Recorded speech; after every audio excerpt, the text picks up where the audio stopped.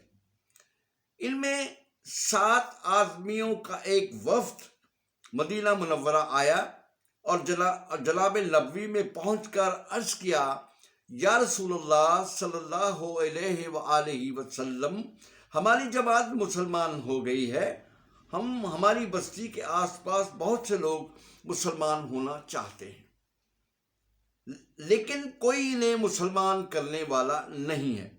اگر تبلیغ کے لیے آپ صلی اللہ علیہ وآلہ وسلم کچھ مسلمانوں کو بھیج دیں تو دیکھتے ہی دیکھتے اس علاقے میں اللہ تعالیٰ کا دین پھیل جائے گا۔ درخواست مناسب تھی۔ تجویز ہوئی 10 اصحاب وفد کے ساتھ جائیں۔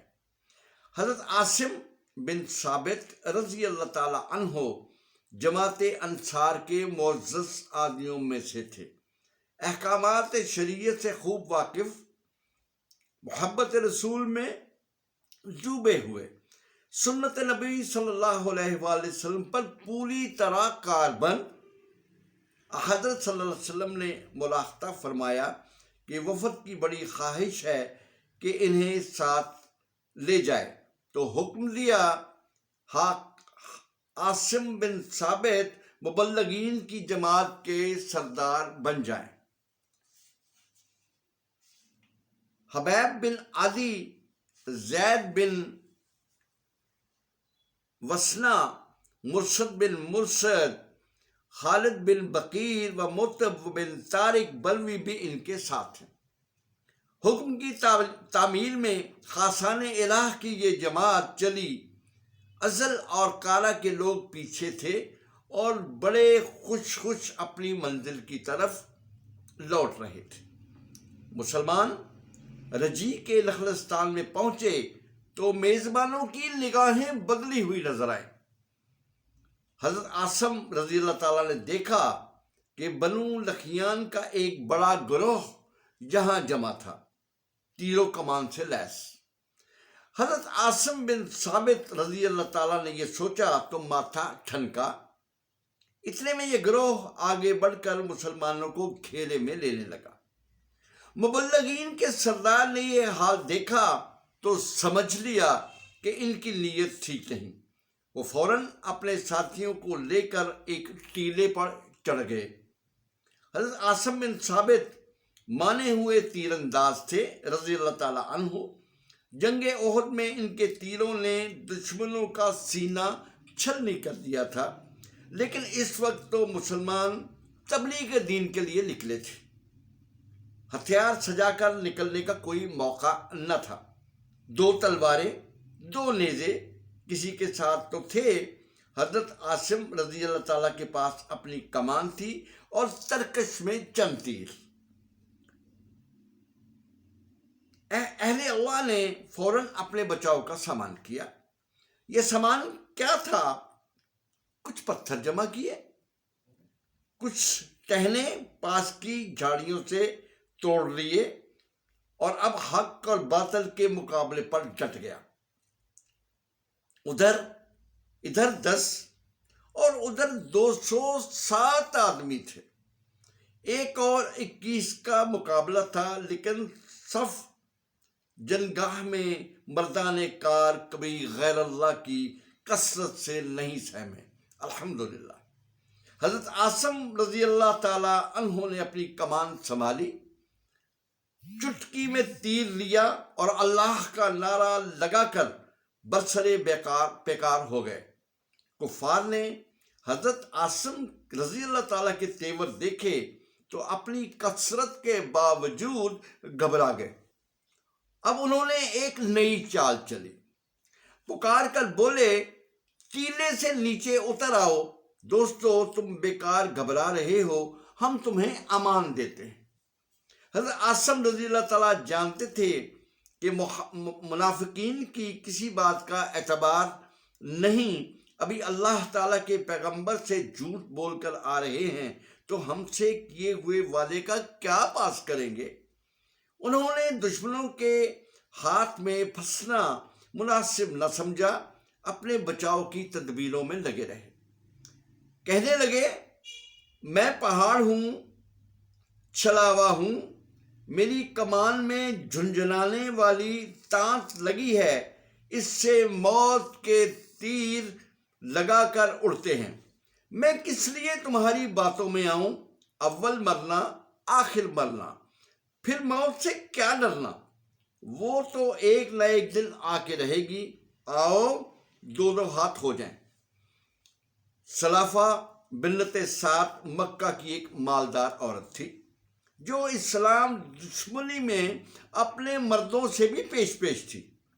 اس کا بیٹا مسافے جنگ احد میں حضرت عاصم رضی اللہ تعالیٰ عنہ کے تیروں کا نشانہ بنا تھا۔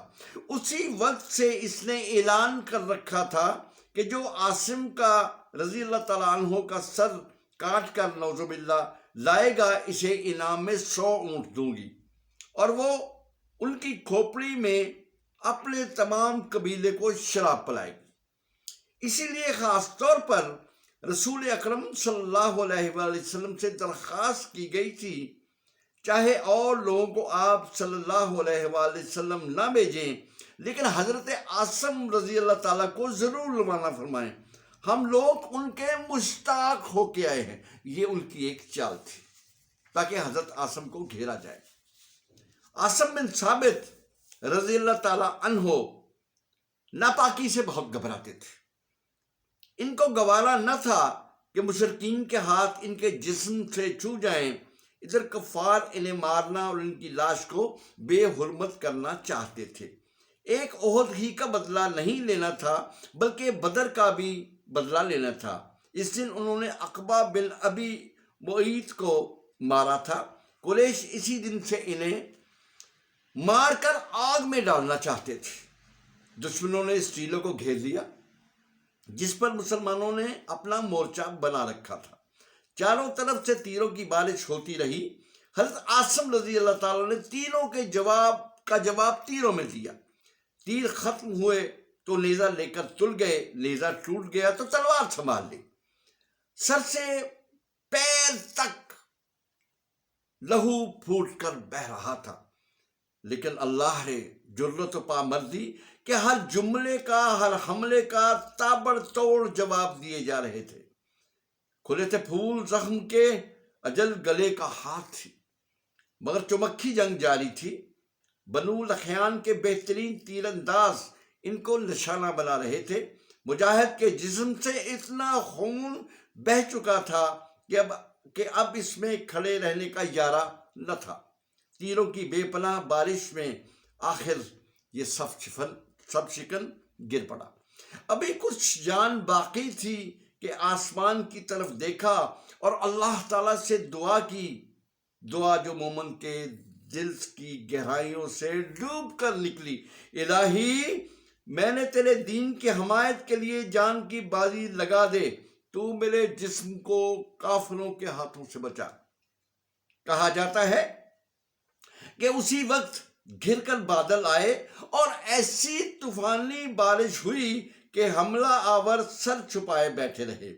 جب باد و بارہ کا یہ طوفان ختم ہوا تو حضرت عاصم رضی اللہ تعالیٰ کی لاش ڈھونڈنے کے لیے یہ لوگ نکلے تاکہ ان کا سر کاٹ کر سلافہ بنت سعد سے انعام لیں اور جسم بیچ کر قریش سے داد پائیں، لیکن قدرت کی طرف سے تو کچھ اور ہی انتظام ہو چکا تھا۔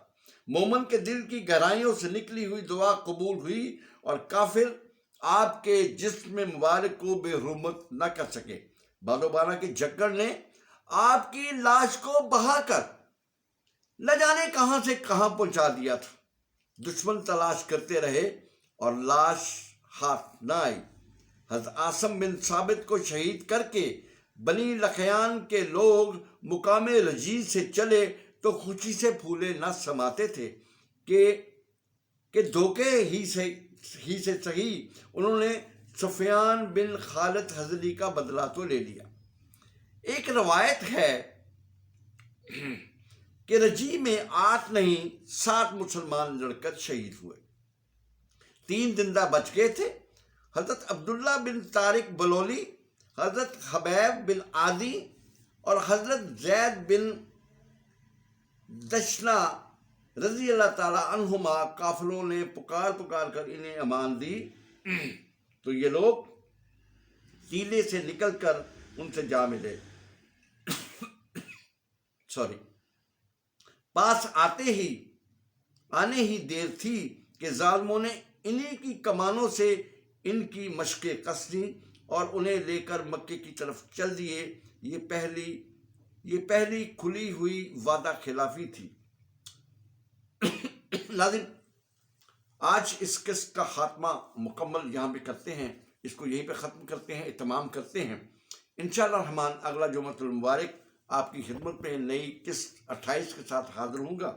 تب تک اپنے دوست اپنے بھائی طارق ملک کو اجازت دیجیے۔ السلام علیکم ورحمۃ اللہ وبرکاتہ۔